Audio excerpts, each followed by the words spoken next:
Sure, you mentioned this defense's demise was exaggerated. You said the other day. Just, other than the couple big plays that got out earlier this year, just I mean, what do you feel like this defense is playing as high level as it ever Yeah, has? we're playing as high a level as we ever have. I mean, outside of the Tennessee game, which was obviously an outlier. I think we've given up 12 points a game or something like that in every other game. And I think it's just funny, People's standards are so high for us, and our standards are so high that you confuse greatness with mediocrity, and that's, I guess you get bored with greatness sometimes, and it happens with everyone. But you can appreciate it at times. If we were somewhere else and we, playing the same exact defense, it'd be outstanding. But we just continue to do what we've always done, and that's fair. Dwight Freeney's been great for a long time. Would you get bored playing alongside Dwight and his experience? His experience, I'm sure he's gonna love that you put it like that. Yeah, man. I mean, we've got to play along some all time greats with him. And last year we had Hester at the end, and we had Fred at one point. We've had a lot of guys at the tail ends of their careers, but still great players. When you have special talents and special abilities like they do, you don't need a huge role. You don't need a lot of time to make an impact. And those guys are such special players. Dwight's such a special player that he only needs a few snaps to make an impact on the game, and we're glad that we got him. You're a student of the game. You obviously don't play the same position. What kind of conversations do you like to have most with those guys who have different experiences than you? Honestly, it's just talking ball. You know what I mean? Talking life experience. Mostly life after ball. Because inside of ball, there's not a lot of guys that have the same experience. I mean, outside of weathering the storm and adversity and things like that, we've played as much football as you could play here. Our veteran guys are as veteran as it gets. We've played in the biggest games you can play in. We've won, we've lost. So with a guy like that, you talk more about family, about life outside football, outside businesses, what he's doing with his money, what he's doing once he's done, what his mindset is like, because he's closer to the end than hopefully we are. But we're happy to have him now. We're happy for his leadership and his playmaking ability. You've gone against Doug in practice for about a decade now. What makes him such an effective route runner? He's very explosive off the line of scrimmage. He's very deliberate in his route running. Sudden would be the word I'm sure a lot of people will use. Literally, if you blink, you miss him. If you're blinking while he's making his move, that's just your biggest mistake. If you haven't seen him before, if you haven't played against him, if you haven't lined up in front of him, he'll take you by surprise. He'll jump up on you quick. It'll be difficult to adjust to his movements and his quickness. He could probably have 2,000 yards if he wasn't double teamed and things like that all the time. But he's tough to deal with. Could you see yourself playing until you were 38? Yes, I could. They'll probably move me to safety at some point, but I can tackle and I know ball, so I'll find a way to last. I think at this point in the game, at this point in football, there's a lot less teaching of ball. A lot less fundamentals. And I think that's why you see some guys that have incredible fundamentals last as long as you want to last, because these young kids don't have fundamentals a lot of times. They have talent. And talent is awesome until it runs out, until it's no longer there, till your speed's not what it used to be, till your jumping ability isn't what it used to be. Then all you got is your mind. And if your mind was never your number one priority, if it was never your best tool, then it's difficult to turn it on at the end. So for the guys that last a long time, it's their minds were always their most dominant trait. So once their body went, it's not that much of an adjustment to change your body around to move this way, because I'm beating guys to the spot anyway. I'm playing the game above the shoulders. So I can play as long as I want. God willing, I stay healthy. Would you be concerned about long-term issues? Not really. I don't play the game like that. When I tackle with my shoulders. I tackle guys at their legs. I squeeze. I roll. From time to time, I might have a helmet to helmet, but it's rare.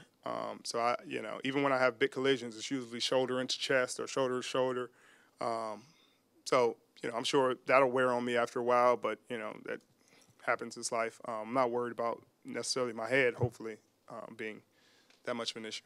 Richard, is that what makes Shaq just kind of shifting so special when you talk about young guys, the mind, and kind of being ready? Is that some of the attributes he's got? Yeah, I mean, he was well coached wherever, at UCF or his high school or wherever he learned his fundamentals.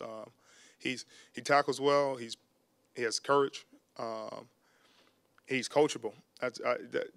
Nothing is more important than that. You can have all the ability in the world, but if you think you have all the answers, you usually have none.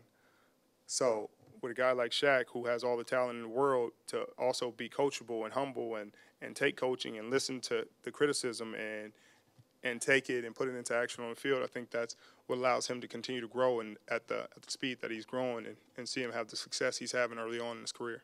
When you talk about lack of fundamentals being taught, how do you think that's come about? What's happening?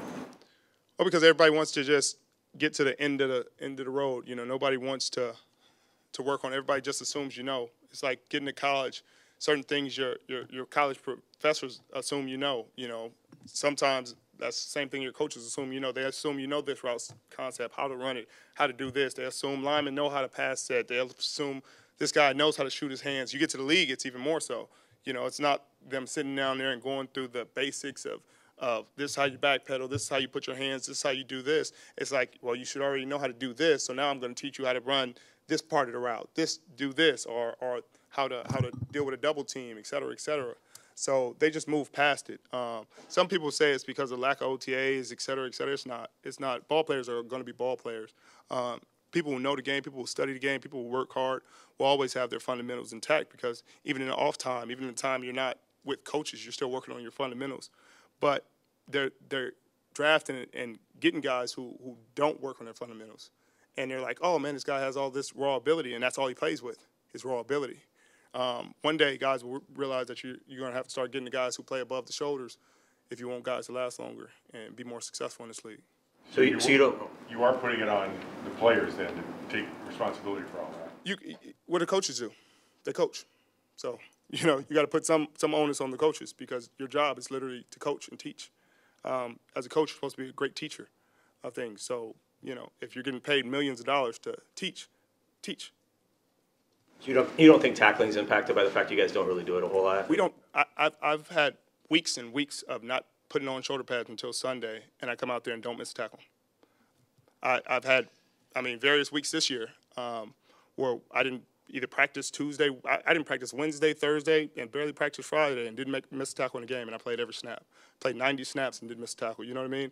So it's really fundamentals. It's coming down to what you know and what you practice and what you focus on.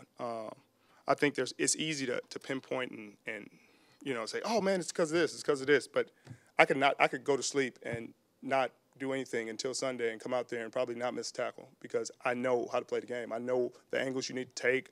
I study. I put my body in the right position. It's fundamental things that I learned when I was a little kid. It's like taking your first steps. It's stuff you will never forget. Going back to the question about your defense, how much pride do you guys take in that it's been years and years of doing this and not just that you had one really good year and then back to being kind of mediocre? We take a ton of pride in it because that's what it's about. It's about longevity. I think we live in a day and age where people are looking to crown people for one-offs. You have one great year, you're the best at this. You have one great week, you're like, oh my God, he's an MVP candidate.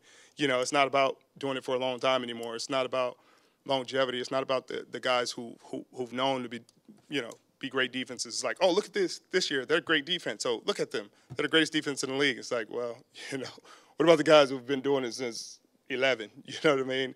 But it's just funny because that's the day and age we're living in. It's a microcosm of society and how everybody wants to be, rewarded right now. I forgot the phrase that people use for it. Instant gratification. Thank you. Instant gratification. That's the world we're living in. So simple, but yeah, instant gratification. That's what everybody wants, and that's what the world's giving them. So people don't appreciate greatness lasting a long time anymore. They want it, they're okay with it just lasting a year and then, criticizing it. Did you meet with Goodell at all over the weekend when he was? I did not. Yeah, I didn't. I wasn't part of those. I didn't feel like it would be. Yeah, they're already meeting with him. Wouldn't make much of a difference at this point. What numbers do you? Watson that you haven't seen out of other rookie quarterbacks? Well, he's poised. I mean, it's like Wentz was when he first last year when we played him. He doesn't always make the greatest decisions. Because he's a rookie, he's gonna make mistakes. People make mistakes, but he's poised. He doesn't get rattled easily. The moment's not too big for him. He doesn't let bad plays affect him going forward. You can see the way his teammates respect him and how he encourages his teammates. He has a great demeanor to be a rookie. The same traits Wentz had last year as a rookie. I think he has, and I think he's going to be a great player in this league. And I look forward to playing him. What challenges do DeAndre Hopkins and Will Fuller present? Well, DeAndre has great hands. He's strong at the point of attack.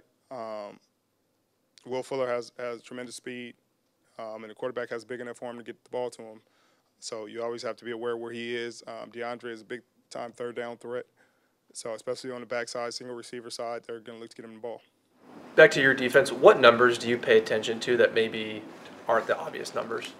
Honestly, the wins and losses are the biggest thing we pay attention to. But honestly, we don't look that big into numbers till the season's over. And we just go out there and play and let the chips fall where they may. We know with the level at which we play and the accountability we hold each other to, that at the end of the day we'll be near the top or at the top by the time it's all said and done. So we don't think about it during the season and watch who's up here and who's down here, because at the end of the day, we play the game like we know we can. We'll be near the top or at the top when it's all said and done. Jeremy Lane had a couple posts on Twitter, Instagram last night, kind of suggesting he'd been benched. When something like that happens, how do you guys handle that? It's competition, so it's always ongoing. So we treat it like everything else. I mean, I'm sure he'll get a chance and an opportunity to compete to get his job back, and when he gets his opportunity, I'm sure he'll take full advantage. It's status quo around here. They allow people to go compete for their jobs. It's an open competition at all times, and that's the most pure part of ball. I think it's unfortunate, because he got injured. He didn't necessarily have as much to do with being replaced as just circumstantial, but it's kind of how the game goes. Anything else? You think you can play into your 40s? I don't know about 40s. I don't know. Maybe some team will run cover two and let me just sit in the flats, but appreciate you guys.